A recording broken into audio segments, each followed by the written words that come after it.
Kiganiro Hits Connection erekeje hamwe na Amostel Brats hamwe na Oscar Fashion ndizera ko benshi cyane babikurikirana kuri Buja TV indirimbo mumaze kuyumva ati ndashuhiwe ni indirimbo ya Eazy Boy ariko hamwe na DJ Philbert ni indirimbo yakunzwe cyane ni indirimbo yatumye uno musore amenyekana cyane gose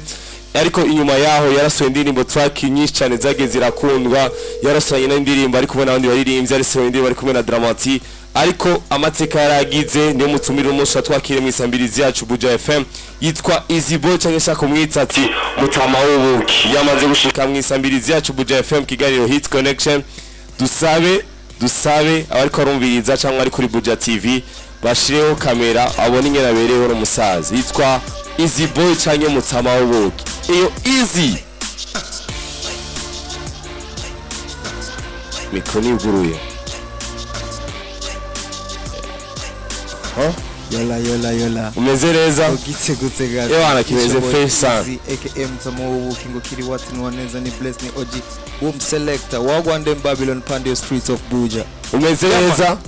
Teni bot urashima gute wewe Yohana jemeze fresh sana kuberewe none gamusaza si byose mukamanyisho mustiliste warakaza yafise umustiliste wawe canke Eazy Boy niwe sanzwe yambika Jen sanzwe ni yambika twu umeze neza Eazy Boy jewe ni bon ni fresh ndashima ibintu ni fresh ni waneza sana tumeze neza kuri Buja FM kuri Buja TV tumeze fresh sana umaze gukora byinshi cyane reka tuvuga ati congratulations mu kazi ka misi yose mu kazi ko turabona Eazy Boy ariko arakona imisi yose abari update kuduha ibikorwa byiza cyane uno munsi yatuzaniye ibikorwa byiza uri kumwe na Kanzi hamwe na DJ Philbert siko bwa mbere ukoze indirimbo muri kumwe na DJ Philbert novuga ko ari indirimbo igira kabiri musubiye kandi gukura mu gikorwa kimwe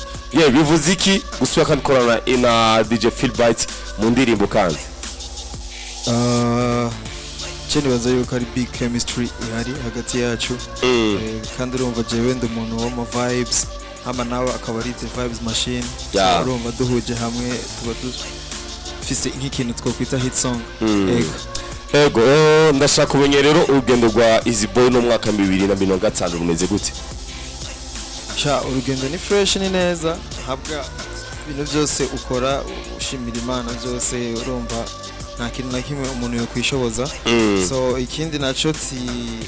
akagumye bagumako je nanje ndi ku kivi akazi kiwanje no muziki ndiko ndategura ama projet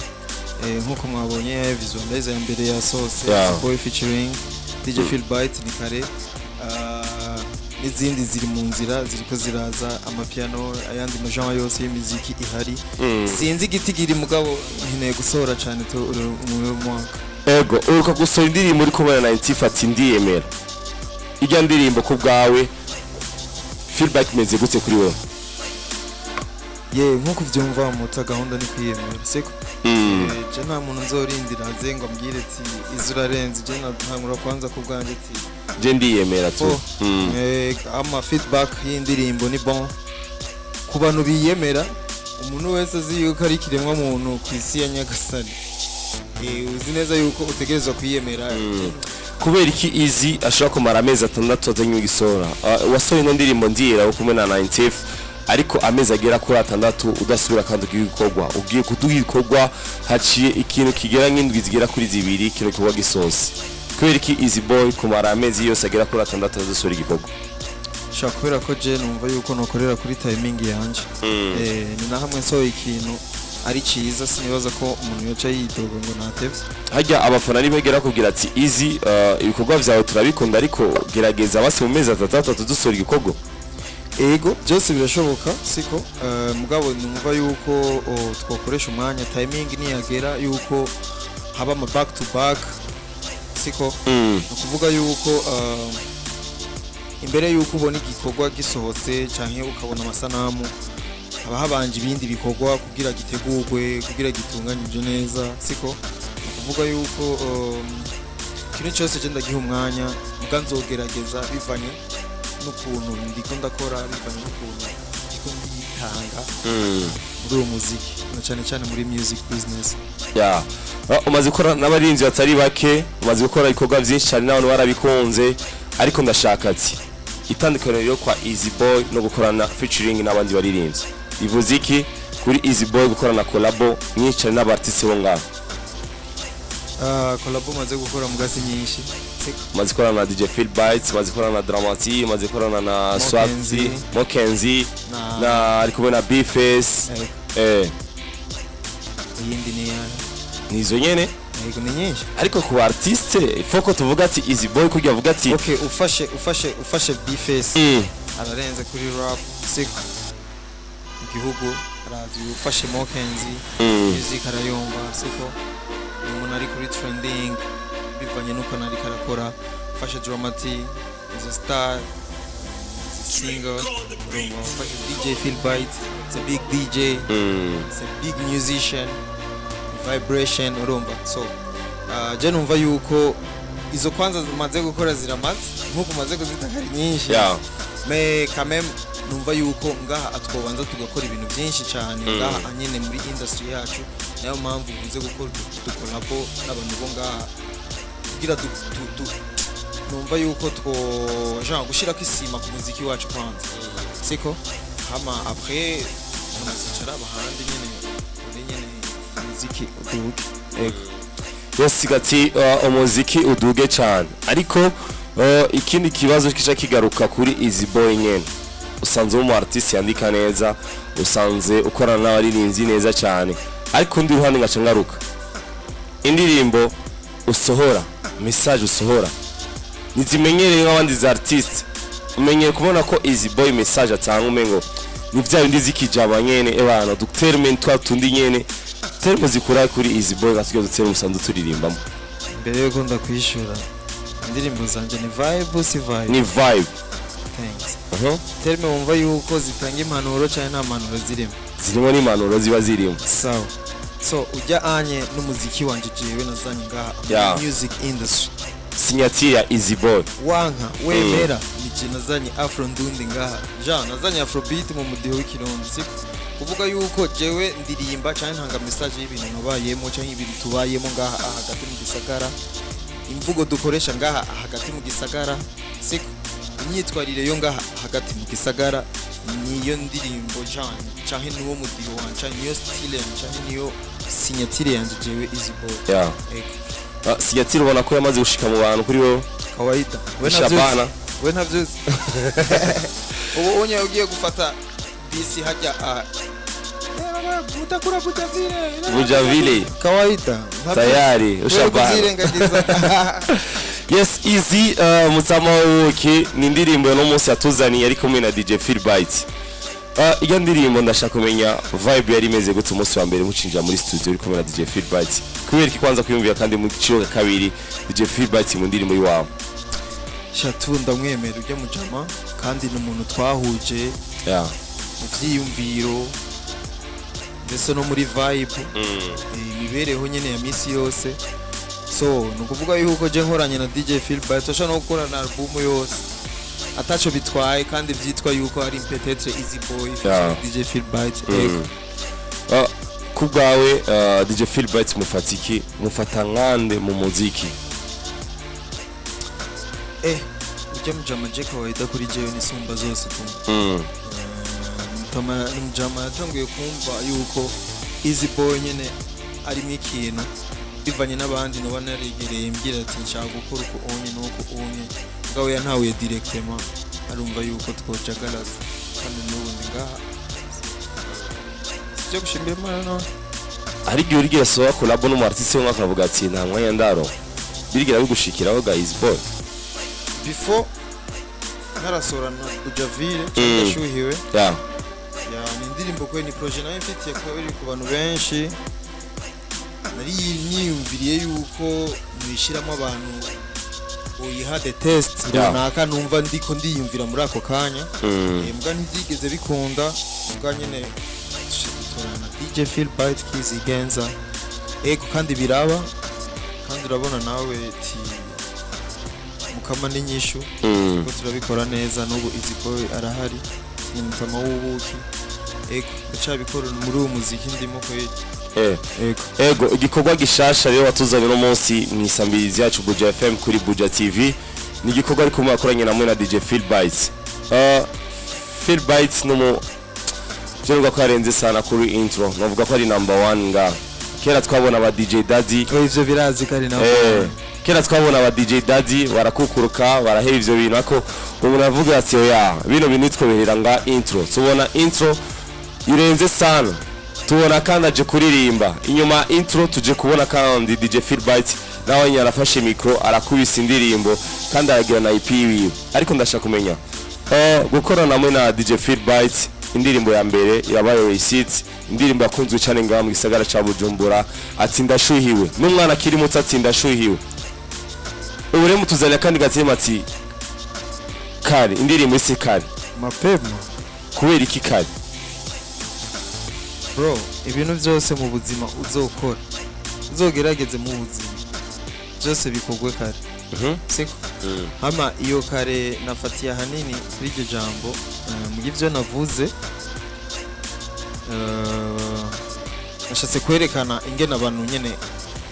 abanyebujumbura ingene batangura kuryoherwa siko gahunda y'umunsi ingene iba yatanguye ntango yayo niherezo ingene biriko biripasa ingene abantu baguma bigina ego niyo mpamvu tukavyise kare ukimurondera Feelbite sinigeze akubwira ko atsamwanya afise cyangwa mufitanye ubucuti bumeze gute mwe na DJ Feelbite honyene mvuye muri studio ndamufishije project muto je mvuye muri studio navuye ku recordinga indirimbo bashaka kuyumviriza ati eba nakiyumva gusa intro yayo ati reka tuje muri studio tunyaruke tuje muri studio twatevye so that's why nakubwiye ati umuntu nawe twokorana indirimbo ijana bro sinovuga ati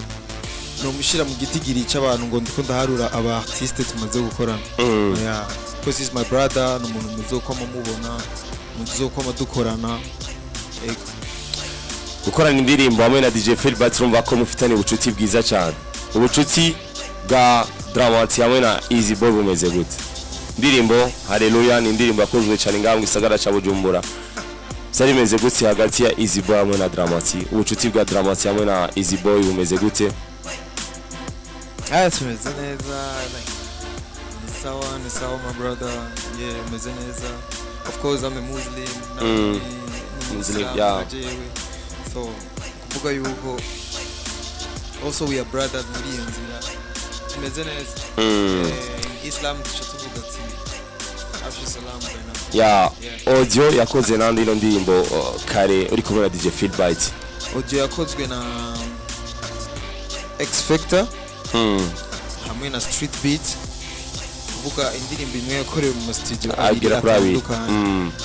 kubera iki ukorana indirimbo zibiri indirimbo imwe muri studio zibiri sandukanye kubera mba numva yuko bajya abantu bose bakaze bafise potentiel mba numva yuko zijya nguvu zose bafise bo bazishize muri projet imwe nitwa yuko ari iwanje je uko ndavyiyumva uko ndabishaka mba numva yuko ari ikintu kirenze so is the chemistry je numva yuko no koza ahantu hose numva test yes dusabe ari badushime ino ndirimbo hamace tugaruka tubaza nibazo byinshi bitandukanye no kuri Buja TV badushime ino ndirimbo ya Eazy Boy ari kumwe na DJ Feelbite wana ko afitanye ubucuti bwiza cyane hamwe na Eazy Boy nawe nafitanye ubucuti cyane na DJ Feelbite ariko mbere kuvuza iyo ndirimbo Eazy ndashaka kumbwira ati kubera iki Eazy Boy kutagaragara cyane mu ma event n'abantu abagwiza tunga abategura ibiteramo batamubona Eazy Boy cyangwa ni Eazy Boy ataragera ko ajya mu ma event matandukanye cyangwa mu biteramo kadufate petete ko hataragera ariko ibikorwa birahari n'ataragera Eazy kawaida umuntu ufise ama hit song ni indirimbo zose wari hit song ubigenzi kigwire kwa cyo kibazo bakunda kigaruka ndikubaza kwanza tubibaza none ababifitiye uruhare tubibaza ababifitiye uruhare je bashaka kumenya kubera iki Eazy Boy atagaragara cyane mu ma event reka twizere yuko ibihe byacu natwe bizoza kandi bizomera neza kandi ntituzokwidoga siko hama kubijanye n'ibiteramo iki reka abantu aba event planner abantu batunganya ibiteramo cyangwa iki bazovyiyumvira nabone bazobona ko hari igihe peut-être byo bikenewe yuko Eazy Boy tumubona cyangwa yuko tumuba hafi na wene nkuko waba ari hafi y'abandi ariko je kubwanje nukuri abategura ibiteramo dufise umu artiste indirimbo ziyo murazizi zakunzwe cyane zakunze gushino saha no musore kandi yitanga ashiramo imitahe myinshi cyane mu ndirimbo ziwe harya Eazy kuva usahura zino ndirimbo uravuga ati bana je amafaranga kweri ndabona umenga karagenda ariko kubera ngo ndo muziki tu amafaranga negeza kuyatamo urige uvuga ati bana je reka kweri maze kugarukana basi na 50% canke 100% mu bikorwa ndiko ndasohora je sinokubesha umuziki niwumbesheje hose ndihinze umuziki famille yiwanje yashaka kubibayo kubw'umuziki akanyene urumva kabugabo kawaida nawe urumva Bujaville niwoba ngaho wasamye urabitse ya kandi nuhoja mu gikoni ngo ufise umuziki gusa mu safuri ya so tupagasa hande nyene avumira zose nuzizo ko tonto yes tumvirize ino ndirimbo ya Eazy Boy ari kumwe na DJ Feedback hamaca tugaruka bindi bibazo bitandukanye ariko gusa nuko twabwira ati musimbire kuri YouTube ya Eazy Boy canke yitwa Mutama w'ubuki kuri YouTube yiwe ariko ico kibazo ndaza kugaruka ko kuri YouTube ya Mutama w'ubuki ariko mu artiste ku izina ryo tuzi ko ari Eazy Boy kubera iki kwanza ico kibazo mbere kumviriza ino ndirimbo nije nganje Mutama w'ubuki nije nganje ibyo wanje byose uzobona mutabiri naturel siko kuvuga yuko nawe uzombona ndiku ngeze ahantu bita osome uzomenye yuko je natanguriye kumutsi uzomenye yuko na Eazy Boy ari umu artiste wa posting uzomenye yuko Eazy Boy atari umu artiste agura fame siko je ibintu byose ndabikora naturellement kandi no munsi Imana ivuze ati Eazy wagwana ewana turagutaye nawe uzobibona uzovuga ati kombe vyari birimo real siko so yeah uti kuki Mutama w'ubuki je nashimye iryo zina ry'ikirundi kubera wanditse kuri YouTube ushobora kwandika Eazy Boy ugahura n'aba Eazy Boy barenze ushikahura na Eazy Boy fo hamwe uhura n'abandi ba Eazy Boy ngaha nyine Bujumbura ngo nawe n'aba Eazy Boy it's a shame rero nashimye Mutama w'ubuki kubera nakantu k'ikirundi nakantu kari unique nakantu wumva yuko usoma Eazy Boy muga urondeye kuri YouTube channel urundira Mutama w'ubuki from down sick urumviye ndikunda kujana kandi sana muri style ya mapiano ariko bro congratulations unaweza sana kakoze cyane ari numwe yakubwiye ko ino ndirimbo irenze bazi ko ino ndirimbo arige niyumvira uko umengo ari gusanga nko muri South abayikubita ya mapiano yatsari muri club tutabizi katugirenko ariko barakubwiye ko ino ndirimbo irenze abantu bazi muziki cyangwa abantu bumva indirimbo cyangwa abantu bazi imidiho bita amapiano baravyumva ko nyene ico kigoma ari mama ariko bashaka kumenya ino vibe yari imeze gute muri ko murashooting ino video bro ibyo byose wumva yuko wowe wiyumviriye cyangwa ibyo wumva yuko ndirinze gaho nuko nyene byari bimeze umva yari vibe to vibe yatsinweye kare twabyakije kare ndi mukadege tuba twiteye kare ariko Eazy umwanditsi mwiza ariko ndabivuge gegeje kuraba ino style watuzaniye ngaha afrobeat nyi iri mu kirimi wacu cikironzi urumva ko ari ikintu kiba gitise sana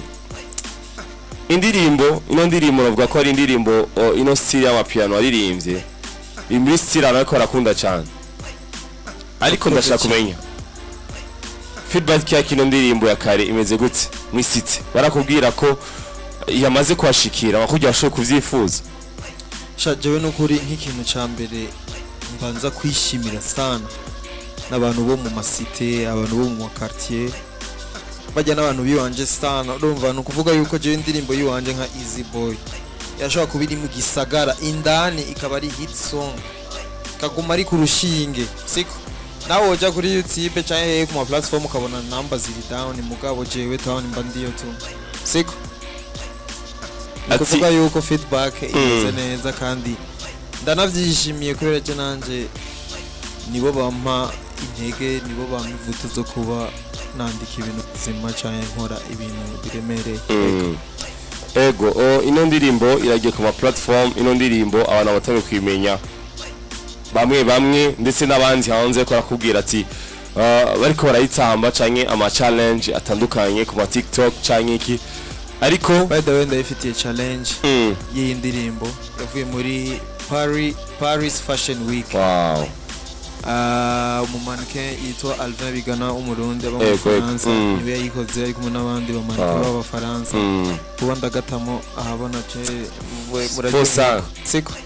ibaza bo hanze barabikoze kweri afu akwetu simufanye babiriya keke ariko kubera iki turacafise vya bindi kuvuga ati du supporting ibintu zo hanze tudaga agaciro ibikorwa vyacu. Ibaze umuririmbyi aritanze aragiye muri studio arisha amafaranga aragiye araronse umuntu amugira video ariko bacumvira kubera iki kudasohora challenge ukamufasha umuririmbyi kugira ushobore kubwira challenge kugira ashobore kugira n'ijya courage yo gusura ibindi bikorwa vyiza cyane. Ariko maze kubona Eazy turacafise byo kuvuga ati kujya mu tipe ndamwemera ko sinavuga ko ndamwemera sinzi ko ico kintu rakibona mu isi arakwemera ari mu nzu yiwe akakuvuza akajya show ariko muhuye no mwisi tashaka kuyasya arakantu bavuga mu Giswahili ngo wanakata machoni na kubali moyoni. So nuko onye abarundi nuko tumeze so nukuvuga yuko tutari proud n'ivyiwacu mva mahanga bazokwama batuganza ariko ndabaye ko inyuma y'ivyo ndibaza ko biriko biraza challenge ariko barazikunda cyane. Hariyo na message ndiko ndaronka ati abantu bitwa ba Felati Eazy Boy n'umutsama wacu turamwemera ni Fosa ino ndirimbo ati turashaka nk'indirimbo nyizi kuri Eazy Boy digume disoka turabatamo cyo nanje ndabikora turabitamo ego cyane umuziki urakogwa gusa nk'ikintu nomenyesha abantu babe baratahura siko hariho umuririmbyi ashobora kuba yigenga siko kuvuga yuko ibikorwa byose byerekeye umuziki wiwe ni baba birimo siko n'ababimufashamwo mugabo byose biba bihagaze ku gatwe kiwe siko kuvuga yuko hariho n'undi muririmbyi ari muri label cyangwa umuririmbyi afashwa n'abantu runaka cyangwa n'umuntu runaka siko ni ibintu bitatu bitandukanye. Rero jewe kategori wanje ndumuririmbyi apambana ku gatwe kiwe kuvuga yuko hari igihe timing yanje itonyemerera gusohora back to back mugabo ico ndabijeje nuko kadukora umuziki siko ego tugwe dukora umuziki twakira perezi kuri 60 ubusa 60 ubusa umutsama w'ubuki canke Eazy Boy atuzanye indirimbo sikare ni indirimbo ifise amasanamu meza ni indirimbo ifise quality nziza n'undi se waskoze ino video turi kumwe ngaha no musora kiri muto cyane urumva ko ari ikintu ciza cyane ariko turashaka rero twakira aperezanyu kuri 60 ubusa umukezi umuririmbyi wacu cyo gutumira mu kiganiro Hit Connection umunyanyi wa mbere tumuzana nko kugiye salo Hit Connection. Allo umeze neza tugana nanduza kajwi bamwita Bria kumusaga umeze neza ushagana na Eazy Boy Eazy yeye umeze fresh yana kweli yezo ni nyinshi wewe man ni fresh kweli kandi uri umuntu wacu ba respect kabisa mutani wubawe basi we kweli story tizo ngoma zino ngoma ziba zibatesa sana nenzi ngozi ni za 4 thanks sana maniga kweli birarenze tu agutera n'intego n'umuririmbyi wacu ati kamutera intege n'umuririmbyi wacu murakoze cyane ko murakoze cyane nuko yes twakira izinzi ya pere kuri 61 ubusa 61 ubusa umusumiri wacu ni Eazy Boy canke mutama w'ubuki nuko musimbira gusa kuri YouTube yitwa mutama w'ubuki gusundima kubona DJ Philbert. Yes undi munyanyi ku murongo Hit Connection. Allo yes yamaze kugenda yes 61 ubusa nuko tubwira abaronzi n'abanyamahanga gusimbira kuri YouTube ya Eazy Boy canke mutama w'ubuki yasoye indirimbo ari kumwe DJ Philbert indirimbo nziza kandi urana ko ari umujene akiri muto cyane ariko ndashaka abagwiza tunga canke burugaza ama evenement ino sama bamwiyumvira no mujene kubera tujye kuba evenement nyinshi cyane siko sama nta kwa sama ewana ningene wasoye igikorwa gisasa cyaranje sinokugwisha oya ndabizi umuzene arabizi maze kubona performance ziwe umusore abizi cyane ariko ndashaka bamwe bategura ibiteramo ndibaza ko sama twamaze kwitangura bashoboye kumwumvira Eazy Boy Mutama w'ubuki 66 ubusa 66 ubusa canke batwandikire no kuri message ya WhatsApp hanyuma tuza dusoma message zanyu kuri 66 ubusa Eazy indirimbo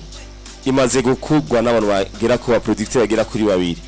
hanyuma wagukoreye ino video n'umusore akiri muto bivuze iki kubona ko n'abasore bakiri buto bari korakora ibikorwa byiza cyane n'abantu babonye amahanga bakabikunda nubyitiranye umuntu yakoze video ni Iggy bana siko hama umuko director wiwe n'umujene akiri muto bamwita director Lanto ya kuvuga yuko gukorana na team y'abantu nk'abo cyambere Iggy bana tuvana umuntu ari muri industry kera experience y'umuziki cyangwa experience ya videography arayifise iri mu mutwe hama akongera agakorana kandi n'umujene muto ku myaka mugabo uravye ibintu bikarakora canke amusa n'amafata ibintu bishimishije siko so je rero shima gukorana na team yumva yuko yokora ibintu bishasha canke yo duha ama result azatandukanye n'ibindi bintu dusanzwe tubona ego kubwabana ko umuziki wa Burundi uri kurajega Eazy Boy muri no mwaka 2025 ntaho uvuye naho ugiye kadukore kwanza naho uvuye naho ugiye ushatse kuvuga ko umuziki gushorosa ha wacu tarashika ku rwego dushaka cyane sinzi kereka nko ku bandi umva nk'umuntu yumva yuko yoba mu hypocrite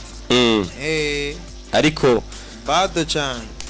two tukuri nk'abartiste mukuko mukora iki kugira ibikorwa byacu bishobore kuduga cyane abartiste barakora rega abartiste barasohora imiziki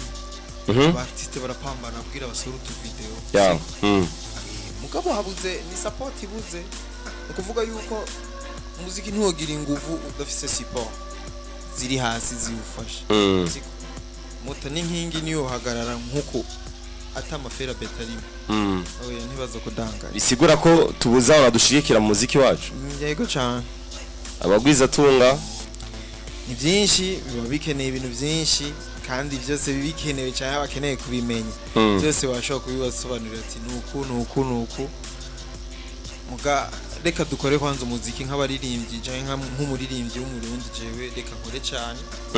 imiziki ndundi aho izo dushikana ego ndibaza ko byinshi cyane Eazy Boy ariko arabitwishura ko indirimbo yamaze kuja ku ma platform ya YouTube ya Mutama w'ubuki Eazy Boy indirimbo isekare isi akajamo tugenda dusezereye ko nakahe ariko tukana kuri Buja TV no kuri Buja FM the thing ikintu novuga cheni sorry akagoma kanje ni amapiano yitwa Kare indirimbo ni Eazy Boy featuring DJ Philbite nisabira ga support ka streaming go stream enjoy the music bishoboye ukagira share ugasangiza abandi siko hami bisigaye kadukora akazi support ibikenewe canke positive energy irakenewe siko hama hagati yacu tumenye ati ni igiki dukeneye gukora kugira umuziki ndundi uduge hejuru yeye kandi namwe murakoze cyane kuba mwantumiye ngaha kwisamiriza zanyu canke kuri Buja TV ni ibintu birenze kandi niteka ridasanzwe kuri jewe ndongera nshimira n'abakunzi ba Buja TV I'm live kawaida gahunda ni ya mapema keep supporting Eazy Boy keep supporting umuziki ndundi twese dutera imbere ego wakoze cyane Eazy Boy ndizera ko ni gikorwa ciwe gishasha no gusa twohimiriza abantu bakaja kuri platform za